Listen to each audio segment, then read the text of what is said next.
Guys, setelah kemarin gue nyobain Vivo X300 Pro, sekarang di depan gue sudah ada Vivo X300 versi yang reguler. Kalau kita lihat dari ukurannya, gue yakin ini handphone tuh kecil-kecil cabai rawit. Walaupun ukurannya compact guys, tapi isiannya itu flagship beneran. Daripada berpanjang kali lebar, langsung aja kita review bro.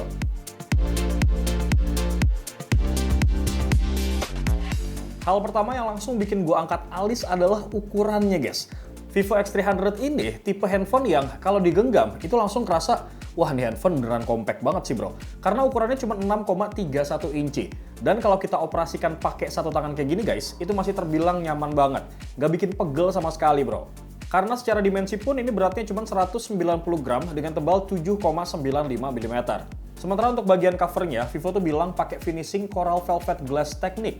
Jadi ketika dipegang itu bakal berasa jauh lebih lembut banget dan juga halus. Tapi tetap ya, ini tuh gripnya enak.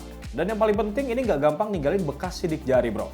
Selain itu untuk material belakangnya, ini tuh masuk ke konsep unibody 3D glass design yang bikin transisi dari frame ke back cover itu mulus banget tanpa ada sudut-sudut yang tajam. Pindah ke bagian depan, yang mana bezelnya ini tuh tipis gila bro, cuman 1,05 mm aja. Dan bukan cuma tipis ya, tapi simetris nih, kiri, kanan, atas, dan juga bawahnya. Tentu ini bikin layar kecil justru kelihatan modern dan rapi sih guys, dan nggak jadul sama sekali. Nah, kalau buat pilihan warnanya, ada Hello Pink, kemudian Mist Blue, dan juga Phantom Black. Terakhir soal durability-nya, ini juga bukan gimmick guys, karena handphone ini punya IP rating 68 dan juga IP69.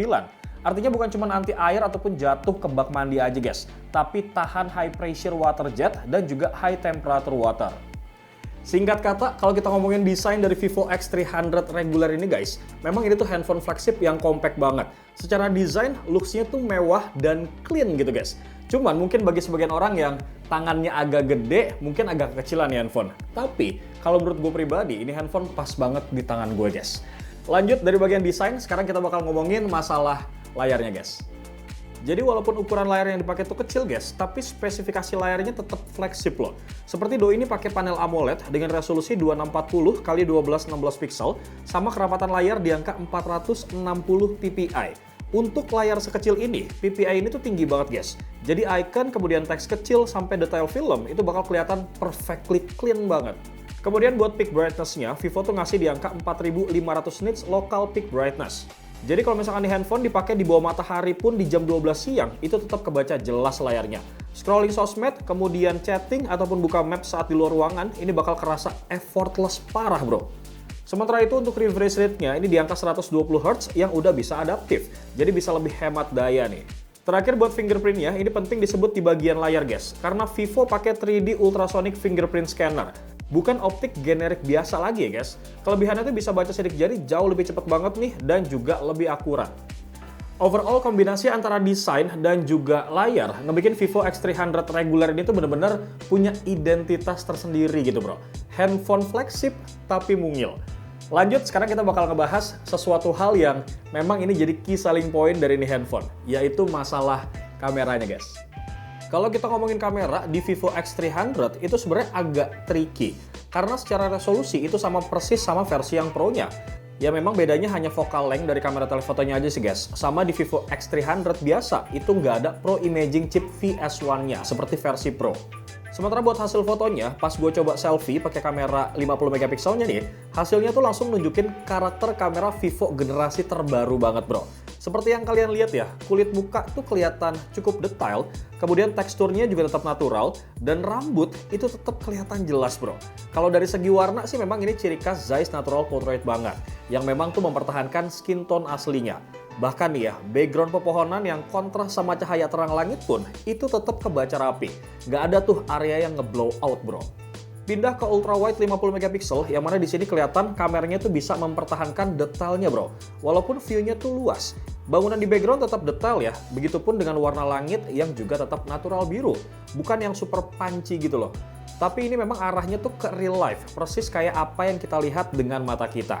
Gue juga suka banget nih bagian foreground-nya, masih punya tekstur nyata gitu. Yang artinya ultra wide-nya tuh nggak ngorbanin micro detail demi warna bro. Dan yang paling bikin gue angkat jempol banget sih, ini telefoto 50 megapiksel EPO-nya guys. Detail objek tuh memang kelihatan bersih banget ya, walaupun diambil dari jarak jauh. Warnanya juga cukup realistis, langit cerah tetap ke highlight, nggak over. Sementara dedaunan di bagian bawah itu tetap hijau natural, tanpa noise yang biasanya muncul di telefoto murah. Tentunya ini efek dari peningkatan sensitivitas 11,9% di SNR10 pada sensor telefoto LYT602-nya. Artinya, sensor ini tuh lebih peka cahaya bro, dan lebih bersih dari shadow. Terus secara stabilization, CIPA 4.5 juga kerasa banget nih, karena foto tele jauh itu tetap stabil dan juga nggak blur. Dan ini menarik banget guys, karena Vivo X300 reguler dan juga X300 Pro itu pakai telefoto yang sama. Hasilnya nanti di X300 versi yang reguler itu akan sangat mirip, bahkan hampir nggak bisa dibedain bro. Lanjut sekarang kita masuk ke main kamera 200 megapikselnya. Nah handphone ini bisa ngambil foto 200 megapiksel yang tajam banget hasilnya bro. Bahkan 200 megapikselnya ini guys bisa dipakai buat mode portrait 23 mm yang hasilnya tuh bakal kelihatan super detail banget. Nah yang gue notice nih dari seluruh hasil kamera Vivo X300 ini adalah tone warnanya nih yang gak rame, gak lebay gitu saturasinya, gak dipaksain warm, gak dipaksain cool. Dan gue rasa ini cocok banget lah buat orang yang pengen hasil foto natural dan siap dipakai editing. BTW itu pun berlaku di semua lensanya ya guys, mau di front kamera, kemudian ultra wide, tele, sampai main kameranya. Kemudian kalau kita ngomongin soal fitur, X300 regular itu tetap dapat kemampuan video yang gila banget loh bro. Doski ini bisa ngerekam sampai 4K 120fps HDR dan juga 4K 120fps 10 bit long. Yang biasanya tuh cuma ada di kamera profesional doang nih. Stabilization OIS plus EIS-nya juga udah double channel nih. Jadi cocok banget lah buat syuting konser, travel vlog, ataupun sport nih bro. Singkatnya sih Vivo X300 regular ini guys, bukan cuman flagship compact aja, tapi punya kamera flagship beneran. Cuman kebetulan memang desainnya tuh flagship aja gitu guys. Kalau kita lihat dari hasil kameranya tadi, menurut gue sih kamera telefotonya tuh oke banget ya guys. Kemudian ultra wide-nya juga mantep, dan yang paling penting kamera depannya tuh tetap tajam guys. Dan 200 megapikselnya itu menurut gue hasilnya gila banget. Dan menurut gue sih ya, kalau misalkan lo orang yang suka nonton konser tapi belum pakai Vivo X300 series ini, gue rasa di situ lo belum nyampe sih guys. Lanjut lagi, sekarang kita bakal bahas masalah performanya bro. Kalau kita ngomongin soal performa, ini masih sama seperti versi Pro-nya guys. Nah, Vivo X300 regular itu juga pakai chipset Dimensity 9500. Chipset 3 nanometer yang clock speed-nya itu bisa tembus di angka 4,21 GHz. Jadi dari awal tuh gue udah optimis banget ya. Kalau gue pakai nih handphone buat main game berat, itu hasilnya pasti bakal mulus dan juga halus. Sebagai contoh, kemarin gue udah tes nih buat skor Antutunya dan bisa tembus di angka 2 jutaan poin ternyata. Gue pun juga ngetes ya main Genshin Impact selama 30 menit nih. Untuk settingannya, gue pakai default 60 fps dan yang gue rasain pun ini masih lancar banget tanpa ada kendala. Mau lagi war pun ini masih aman banget tanpa adanya frame drop. Selain itu gue juga main nih di settingan highest 60 fps dan ternyata guys Vivo X300 ini tuh masih smooth banget. Cuman memang ya masuk di 1 jam permainan, smartphone tuh mulai naiklah suhunya. Dan menurut gue ini wajar-wajar aja sih guys, karena area penyebaran panas di handphone kecil itu memang terbatas dibandingkan handphone yang layarnya itu besar. Tapi walaupun begitu ya, penanganan panasnya juga cenderung cepat menurut gue. Kurang dari 5 menit setelah main, ini handphone tuh udah adem lagi bro.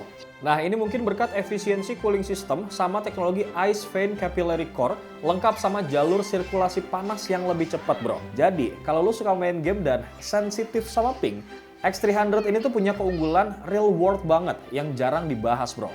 Kalau kita ngomongin performa, memang handphone ini tuh game friendly banget dah. Kenapa? Karena Doski ini bisa ngasih pengalaman main game yang cukup lancar di durasi yang lama gitu bro.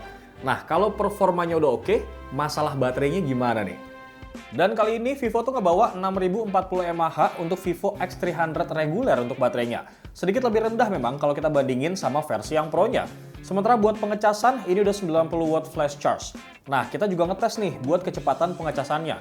Dari 1 sampai 50% itu bisa terisi dalam waktu 30 menit.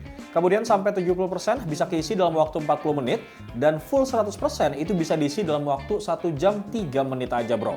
Terus buat penggunaan realnya, gue tuh pakai handphone ini guys buat nonton YouTube sampai baterainya tuh habis.